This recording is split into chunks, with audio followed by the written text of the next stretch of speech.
Hello friends, ఈ రోజు Sunday అవడం వల్ల ఫ్యామిలీతో సరదాగా ఒక చిన్న జర్నీ అయితే ట్రై చేశానండి. ముందుగా అయితే మురారి నుంచి కాండ్రకోట నుంచి తొలి తిరుపతి నుంచి పెద్దాపురం జర్నీ అయితే ఇంటిగా నుంచి అయితే స్టార్ట్ అయ్యిందండి. పైన చూస్తే క్లైమేట్ ఏమో భయపెడుతుందండి. అయినా సరే అని డేర్ చేసి అయితే జర్నీ అయితే స్టార్ట్ చేసామండి. మధ్యదారులో అయితే పెట్రోల్ కి అయితే ఆగామండి. పెట్రోల్ అయితే కొట్టించుకుని జర్నీ మళ్ళీ స్టార్ట్ అయితే చేసామండి. మేమైతే మార్నింగ్ 8 కి అయితే మొదలెట్టామండి జర్నీ. మురారి అయితే రాజమండ్రి నుంచి ఒక 26-27 కిలోమీటర్లు అయితే వస్తుందండి. హైవే నుంచి మురారి గుడికి వెళ్లే రూట్ అయితే ఒక 4 కిలోమీటర్లు అయితే 4 కిలోమీటర్లు ఎంత దరిద్రంగా ఉంటదంటే అండి రోడ్డు. చాలా జాగ్రత్తగా అయితే వెళ్ళాలండి లోనకి. ఈ వర్షం పడటం వల్ల ఇంకా బురద కింద అయితే తయారైందండి రోడ్డు అయితే. ఈ గుడికి వెళ్లే దారిలో ఈ వ్యూ పాయింట్ అయితే చాలా బాగుంటుందండి. అది కూడా పోలవరం కాలువలో వాటర్ ఉండటం వల్ల అయితే ఇంకా అందంగా ఉందండి.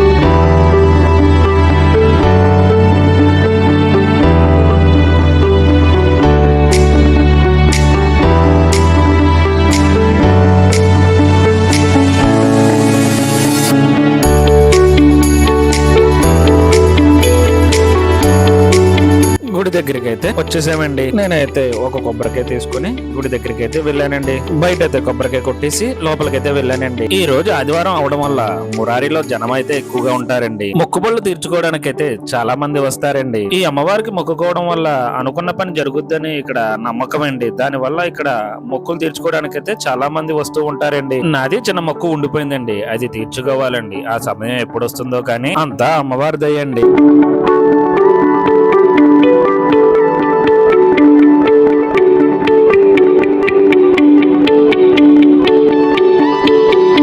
అమ్మవారి దర్శనం చేసుకుని బయటికి అయితే వచ్చేసామండి. తిరుగు ప్రయాణం అయితే మళ్ళీ మొదలెట్టామండి. కడుపులో పేగులు ఆకలి అంటుంటే ఒక టిఫిన్ బండి దగ్గర అయితే ఆగామండి. ముందుగా అయితే 3 ప్లేట్ల బజ్జీ అయితే తీసుకున్నామండి. బజ్జీ టేస్ట్ అయితే బాగుందండి. బజ్జీతో పాటు పచ్చడి టేస్ట్ కూడా చాలా బాగుంది అనుకోండి. ఆ బజ్జీ సైజు కూడా బాహుబలి బజ్జీ లాగా చాలా పెద్దగా ఉందండి బజ్జీ అయితే. నెక్స్ట్ అయితే ఓ పెసరెట్ అయితే తీసుకున్నానండి. ఆ పెసరెట్ కి చట్నీకి అయితే కాంబినేషన్ చాలా బాగుందండి. టేస్ట్ అయితే చాలా చాలా అదిరిపోయిందండి. టిఫిన్ కాస్ట్ కూడా చాలా రీజనబుల్ గా అయితే ఉందండి. ఇక తినేసి అక్కడి నుంచి అయితే జర్నీ స్టార్ట్ చేసామండి. నేను వెళ్లే దారిలో అయితే ఈ మధ్య బాగా ఫేమస్ అయిన ఆంధ్రాస్ లార్జెస్ట్ రెస్టారెంట్ అయితే చూసానండి. ఈ రెస్టారెంట్ ఓనర్ గారిది అయితే మన రాజమండ్రి అండి. ఫుడ్ అయితే బాగుందన్నారు కానీ నేను ఎప్పుడైతే ట్రై చేయలేదండి. మన ఇక్కడ దాకా అయితే ఎప్పుడు రాలేదనుకోండి. ఒకసారి వీలు చూసుకుని ఒకసారి అయితే ట్రై చేయాలండి ఫ్యామిలీ తోటి. ఇప్పుడు నెక్స్ట్ వెళ్ళబోయేది అయితే తొలి తిరుపతికి అయితే వెళ్తున్నామండి. ఇదైతే జగ్గంపేట దాటాక రామవరం అనే ఊరు వస్తుందండి. ఆ ఊరు నుంచి అయితే కటింగ్ అయితే అవ్వాలండి. మేము మార్నింగ్ బయలుదేరినప్పుడు అయితే మబ్బుగా ఉందండి. ఇప్పుడైతే బేబచ్చమైన ఎండ అయితే కాసేస్తుందండి.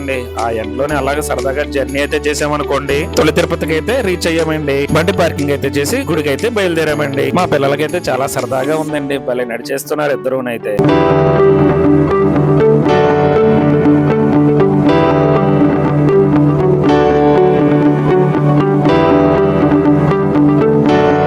గుడి దగ్గర అయితే కన్స్ట్రక్షన్స్ అయితే జరుగుతుందండి.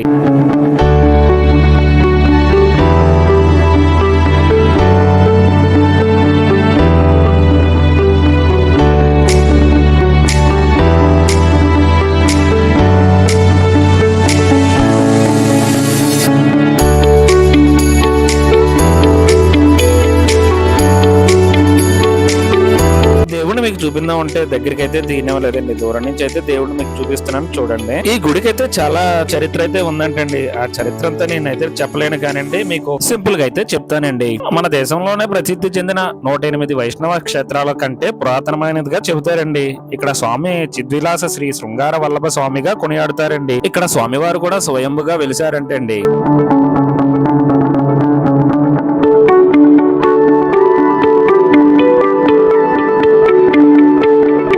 ఇక్కడ ఇంకో విశిష్టత అయితే ఉందండి.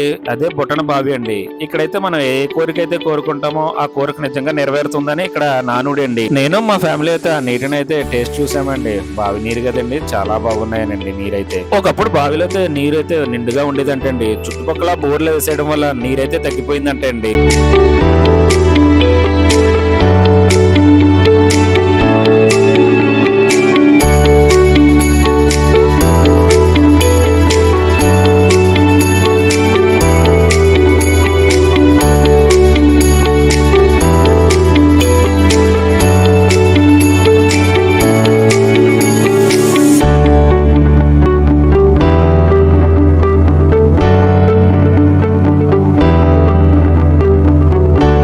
గుడి నుంచి బయటకు వచ్చేటప్పుడు అయితే పక్కన శివుని ఆలయం అయితే ఉందండి. అలాగే వెళ్ళి శివయ్యని అయితే దర్శనం చేసుకుని బయటకి అయితే వచ్చామండి. నెక్స్ట్ అయితే కాండ్రకోట అయితే రీచ్ అయ్యామండి. తొలి తిరుపతి నుంచి కాండ్రకోట అయితే చాలా దగ్గరండి. 5 కిలోమీటర్లు అయితే వస్తుందండి. ఇప్పటికైతే రీచ్ అయ్యామండి. ఇక్కడ మీకు ఒకటి చెప్పాలండి, నేను కొంతమంది తిట్టుకున్నా పర్వాలేదు, ఈ గుళ్ళ దగ్గరికి వెళ్ళేసరికి చుట్టుపక్కల డబ్బులు అయితే బీభత్సంగా దండేస్తున్నారండి. 20 రూపాయలు అమ్మే కొబ్బరికాయనేమో 40 రూపాయలు, 50 రూపాయలు ఉండే దర్శనం టికెట్ 100 రూపాయలు. ఆషాఢం అవడం వల్ల ఈ గ్రామ దేవతల గుళ్ళ దగ్గర మరీ దారుణంగా అయితే తయారయ్యారండి. ఈ విషయాలన్నీ పక్కన పెడితే అమ్మవారి దర్శనం అయితే చాలా బాగా జరిగిందండి.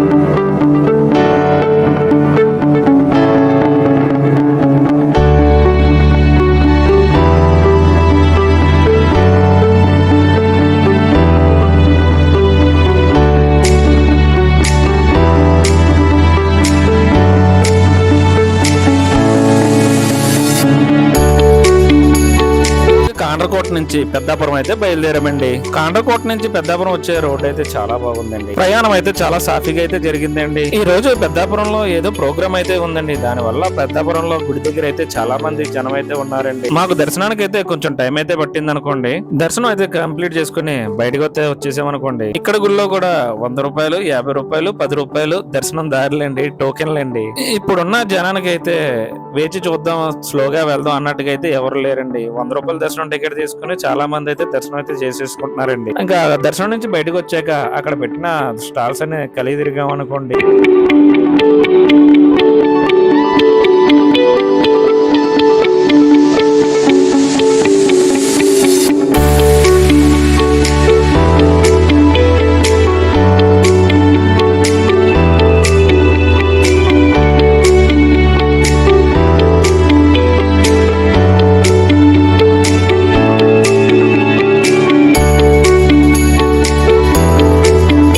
మా పిల్లల కోసం అయితే దానిలో క్లిప్పులు అయితే తీసుకున్నామండి. తీసుకున్నాక ఇంకా అక్కడి నుంచి పెద్దాపురానికి టాటా చెప్పి రాజమండ్రికి అయితే బయలుదేరామండి. ఈ వీడియో కనుక నచ్చితే ఒక లైక్, ఒక షేర్, నా ఛానల్ సబ్స్క్రైబ్ చేసుకోవడం మాత్రం మర్చిపోకండి.